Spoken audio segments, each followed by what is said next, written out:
गरीब साध साध सब नेक हैं, आप अपनी ठोरे।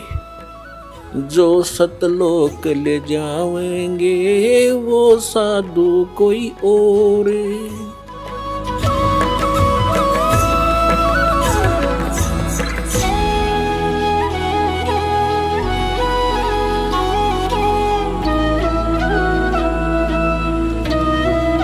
अपनात्मा अब क्या होता है जब परमात्मा 25 दिन के हो गए, ना कुछ खा रहे हैं ना पी रहे हैं। अब एक समस्या और खड़ी होगी नीमा के सामने, नीरू के सामने। नीमा कहती है कि मैं, ये बालक मरेगा, ये भगवान साथ में मैं मरूंगी। ये बच्चा अब मरेगा, क्यों खाता पीता नहीं, 2 दिन ना खाओ, माता पिता ने भी अन्न खाना मुश्किल हो जाता है। बहुत बुरी तरह रो रही है और भगवान शंकर को याद कर रही है, क्योंकि वो शंकर के पुजारी थे, भले मुसलमान बन गए थे। और कह रही है, हे भगवान शिव जी, या तो इसको देना ही नहीं था और देकर फिर छीन रहे हो। आपकी लीला अजब है, नहीं दिया था तो सब्र था, रो रहे थे, रो पीट कर टाइम पास कर रही थी। अब ये बच्चा मरेगा, साथ मरूंगी, अगला दिन नहीं पकड़ूंगी, मैं अन्न पानी त्याग दूंगी। हृदय से ये सोचा जो परमात्मा ने देखा बुढ़िया मरेगी। अंतर्यामी कबीर साहब वहीं विराजमान। शिव जी के प्रेरणा करी कि कौन रो रहा तुझे याद करके। शिव भगवान आए वहां से साधु रूप बना के खड़े हो गए सामने। माई क्यों रो रही है? नीमा ने बताया, भगवान ये महात्मा जी घनी दुखी हूँ, मैं बहुत दुखी हूँ, मत सुनो मेरे दुख न, मना रो लेने दो। फिर उसने बताया कि माई बता दे, अपना दुख बताने से हल्का हो जाता है, और मेरे सत्र का कोई तेरे लिए राहत होगी तो अवश्य दूंगा। तब माई ने सारी कहानी बता दी कि पहले हमारे संतान नहीं थी और एक दिन भगवान शिव ने ये लाल हमें दिया, ऐसे कमल के फूल पर मिला। अब 25 दिन का हो गया, कुछ नहीं खाता पीता। अब ये भी मरेगा और मैं भी मरूंगी महात्मा जी। आज उसी दिन 2 शव हमारे घर से जाएंगे। तब भगवान शंकर ने जो साधु रूप में खड़े थे कहा कि ला दिखाना तेरा बच्चा कहाँ है। बच्चे को लाई उठा के और देखा, इतना सुंदर शरीर, जैसे किलो दूध पीवे बालक डेली, इतना स्वस्थ शरीर। वो तो अमर परमात्मा थे। माई ने सोचा, श्रद्धा से बच्चे को जीवन दान दिलाने के लिए महात्मा के चरणों में डालना चाहा, ऐसे पटकना चाहा। परमात्मा आकाश में उड़ गए, आकाश में ऊपर को उठ गए और शिव जी के सिर के लेवल में आकर स्थिर हो गए हवा में। तब भगवान शिव ने, साधु ने ऐसे हाथ किया, उसकी गोदी में आ गए। तब परमात्मा ने, नवजात शिशु ने, 25 दिन के बालक ने कहा कि महाराज इसको कह दो, शिव जी कह दे इसको एक कुंवारी गाय ले आएंगे, उस अपना हाथ आशीर्वाद से ला देना, वो दूध देगी। एक कोरा बर्तन मंगा लो, कुम्हार के तो ताजा। ऐसा ही किया गया। नीरू से कहा कि नीरू जा तू, भगवान शिव ने कहा साधु रूप में, एक कुंवारी गाय ला और एक कोरा बर्तन ला, तेरा बेटा दूध पिएगा। ऐसा ही किया। भगवान शंकर ने थपकी मार दी, आशीर्वाद भरा हाथ गौ बछिया, कुंवारी बछिया के कमर पे मारा, लंबे लंबे सतन हो गए और अपने आप दूध नीचे पात्र रखते ही दूध बहने लग गया, धार बन चली और वो पात्र भरते ही बंद हो गया। मालिक ने पिया। तो पुण्यात्मा, अब ये लीला केवल कबीर साहब ने की है और वेद बताते हैं। अब आपको वेदों प्रमाण देंगे। हमने भगवान को पहचानना, फिर भक्ति तो जमा आसान है, कुछ भी इतना करना। एक बार आपका दृढ़ विश्वास हो गया कि कबीर इज गॉड, हम गॉड को गॉड ही मानना मुश्किल हो रहा है हमने, तो फिर भक्ति ज्यादा कठिन नहीं है। ये देखिएगा ऋग्वेद, ये किसने कहाँ से छपा है, कौन है इसका प्रकाशक? प्रकाशक सार्वदेशिक कार्य प्रतिनिधि सभा, महर्षि दानंद भवन, रामलीला मैदान, नई दिल्ली से।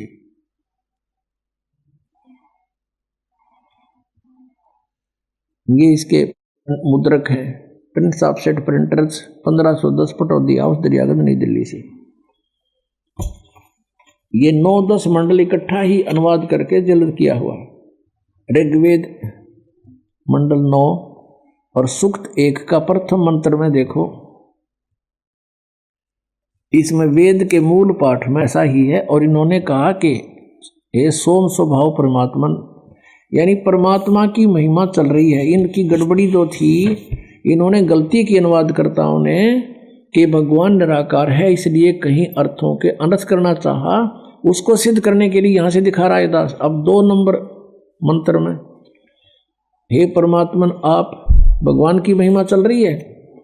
और फिर तीसरे मंत्र में, हे परमात्मन आप। फिर चौथे मंत्र में, हे परमात्मन आप। और फिर 5वें मंत्र में, हे परमात्मन तुमको। और फिर 6ठे मंत्र में, हे परमात्मन। अब 7वां में याद आ गई इनके, दानंद तो निराकार बताया करता, आगे तन लिखा है इसका, उसमें लिख दिया उस पुरुष को, या ना लिखना उस परमात्मा को।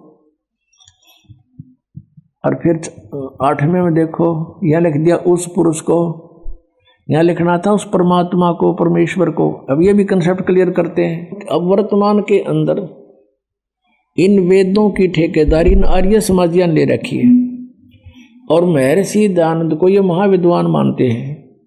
अब वेदों का अनुवाद इन्होंने कर रखा है। अगर दास करे तो ये यूँ कहते हैं कि रामपाल ने संस्कृत ना आती, ये सारी झूठ बोलता है। ये तो महर्षि तो विद्वान था, ये आचार्य विद्वान है, वो संस्कृत जानते थे, उनका अनुवाद सही है। अब दास पर कृपा करी परमात्मा ने कि इनकी बुद्धि फेर दी जब अनुवाद करें थे। फिर भी ये सच को छुपा नहीं सके कहीं ना कहीं, क्योंकि चोर चुरावे तुम बड़ी गाड्डे पानी में, वो गाड्डे हुआ ऊपर आवे न सच्चाई छनी ना। अब दयानंद के शब्दों में दिखाते पुरुष माने क्या होता है। देखिए, ये एक पुस्तक है महर्षि दयानंद सरस्वती कृत ऋग्वेद आदि भाष्य भूमिका, इसका नाम है इतना, ऋग्वेद नहीं है यो, ऋग्वेद आदि भाष्य भूमिका इस पुस्तक का नाम है। और ये यहाँ से प्रकाशित है, सार्वदेशिक कार्य प्रतिनिधि सभा, महर्षि दयानंद भवन 3/5, आसफ अली रोड, नई दिल्ली। अब इसके 125 पृष्ठ पर आपको दिखाते हैं। ये 125 पृष्ठ, यह सृष्टि विद्या विषय संक्षेप। अच्छा, इसमें यहाँ ये कोई अनुवाद करना चाहा इसने,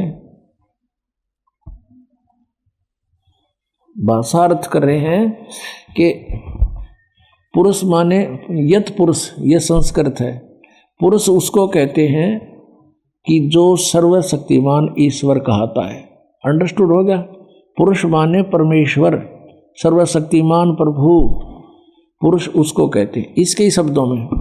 अब हम फिर आते हैं ऋग्वेद के उसी मंडल में, ऋग्वेद मंडल नंबर 9, सूक्त नंबर 1, मंत्र नंबर अब 8 और 9 में यहाँ इन्होंने पुरुष लिख दिया, तो पुरुष का अर्थ परमेश्वर ही होता है। देखिएगा,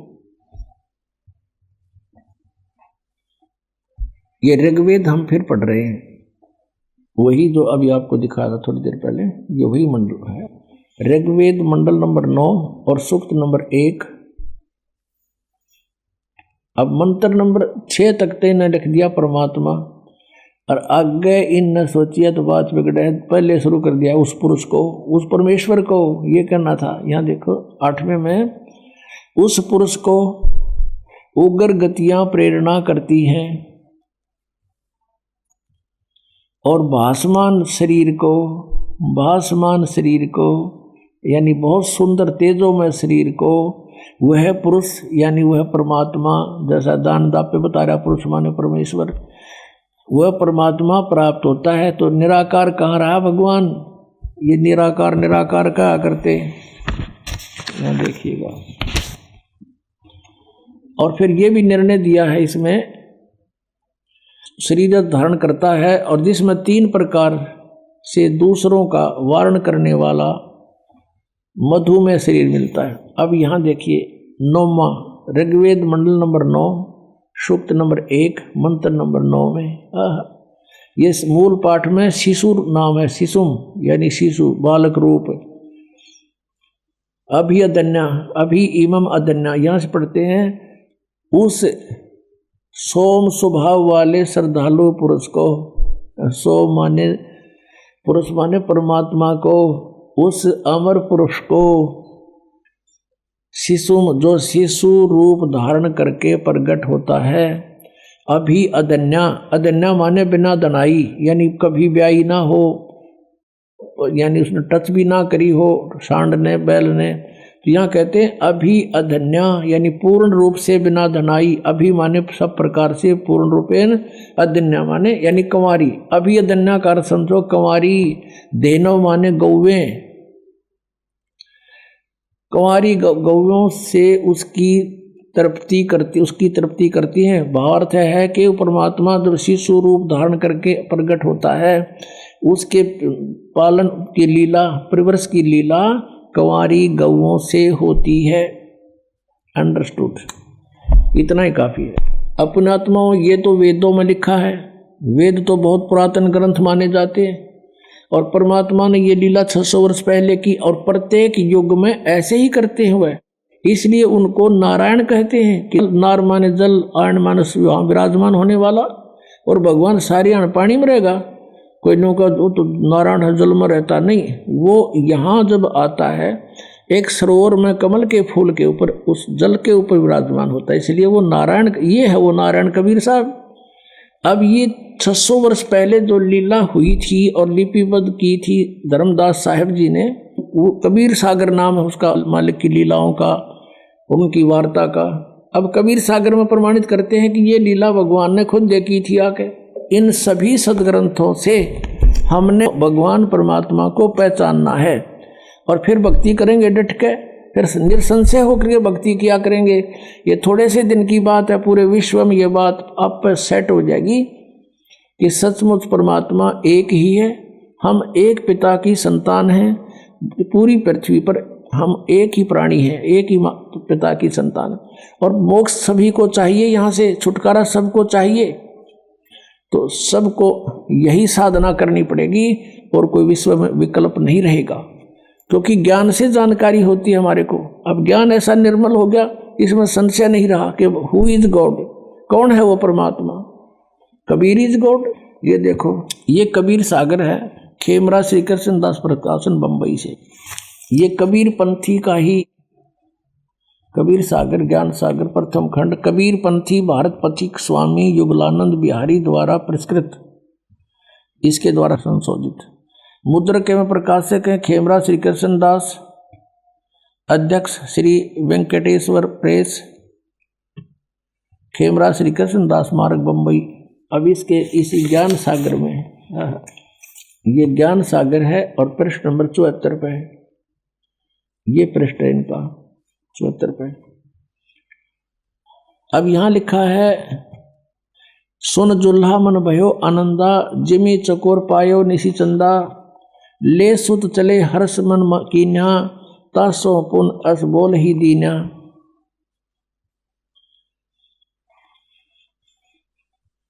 सुत काशी को ले चले लोग देखण ते आव, वही गरीबदास जी ने लिखा है और वही कबीर सागर में लिखा है। अन्न पानी बखे नहीं, जुल्हा शोक बनावे, तब जुल्हा मन कीन तिवाना, रामानंद सो कही उत्पाना, मैं सुत पायो बड़ गुणवंता, कारण कौन बखे नहीं संता, रामानंद ध्यान तब धारा, जुल्हा सो तब वचन उचारा, पूर्व जन्म में ते ब्राह्मण जाति, और हरि सेवा किन्नी सी बलभाती, कुछ तुम सेवा हर की चूका, ताते भयो जुल्हा का रूपा, प्रीति प्रभु गही तोर लीनी, ताते उद्धान में सुत तो दीना। निरूप को कहा कि तो पिछले जन्म में ब्राह्मण था, रामानंद जी के पास गए कि मेरा लड़का भोजन नहीं खा रहा, ना कोई दूध पी रहा है, को समाधान बताओ स्वामी जी। स्वामी जी ने फिर कारण बताया कि तू पिछले जन्म में ब्राह्मण था, तेने कोई गलती की थी जिस कारण से तू दानक बना, दुल्हा बन गया। उसने कहा मालिक वो तो हुई सो हुई, हे प्रभु 10 की नो 10 पायो, मैंने तो किरा सो भर लिया, आरत हो तू दर्शन आयो, सो कहिए उपाय गुसाई, बालक अक्षुधावंत कुछ खाई। ऐसा विधि बताओ मेरा बच्चा कुछ खा ले। रामानंद युक्ति विचारा, तुम सुत कोई ज्ञानी अवतारा, बचिया जाही बैल नहीं लागा, सोले ठाड करो ते आगा। रामानंद जी बता रहे हैं कि तेरा पुत्र कोई आम व्यक्ति नहीं है, जो पिछले जन्म का कोई अच्छा विद्वान पुरुष है, इसलिए इसने पिछली अपनी जानकारी है। और बचिया जाही बैल नहीं लागा, यानी कुंवारी गाय जिसने बैल ने कभी टच भी नहीं किया है, और सो ले ठाड करते ही आगा, उसके सामने ले आओ।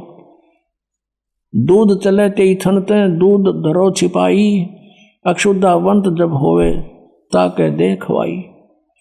जुल्हा एक बछिया ले आवा, और चलो दूत कोई मरम न पावा, चलो दूत जुल्हा हरसाना, राग छिपाई काहू नहीं जाना। अब यहाँ जो दूत शब्द है ना, ये कबीर पंथियों ने ये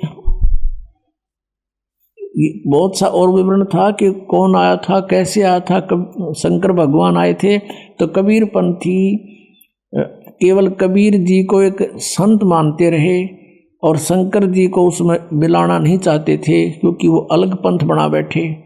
तो इस करके इन्होंने यहाँ कुछ कटिंग कर दी। अब इसकी पूर्ति आदरणीय गरीबदास साहिब जी ने की है। पुण्यात्मा, ये अध्यात्म ज्ञान है। अध्यात्म ज्ञान को आपने ढंग से समझना पड़ेगा।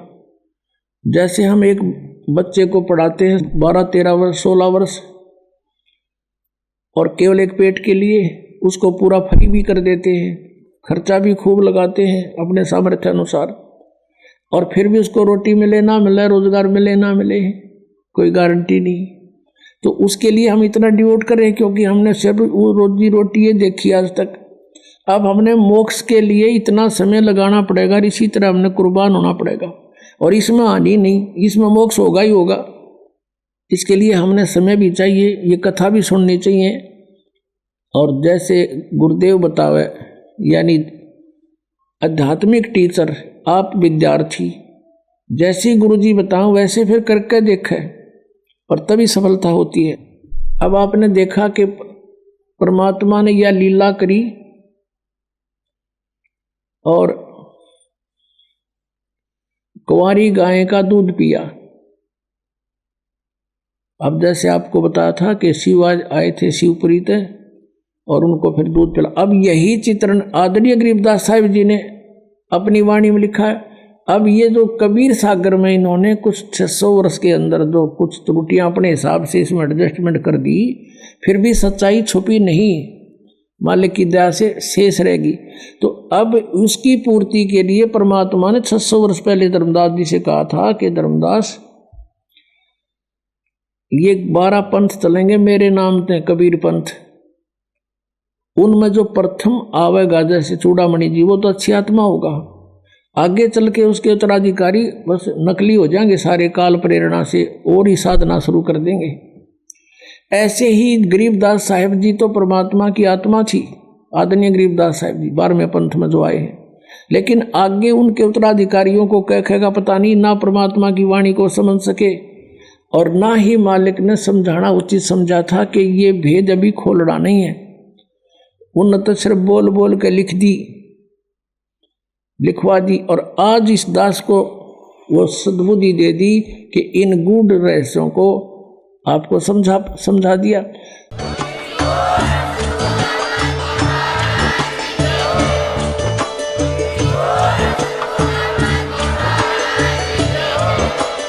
आप सुन रहे थे जगत गुरु तत्वदर्शी संत रामपाल जी महाराज जी के मंगल प्रवचन। अधिक जानकारी के लिए विजिट कीजिए हमारी वेबसाइट www.jagatgururampalji.org। संत रामपाल जी महाराज जी के शुभ आशीर्वाद से पूरे विश्व भर में 500 से भी ज्यादा नाम दीक्षा केंद्र हैं, जिन पर संत रामपाल जी महाराज जी द्वारा ऑनलाइन निशुल्क नाम दीक्षा दी जा रही है। अपने नजदीकी नाम दीक्षा केंद्र का पता करने के लिए संपर्क करें 8222880541।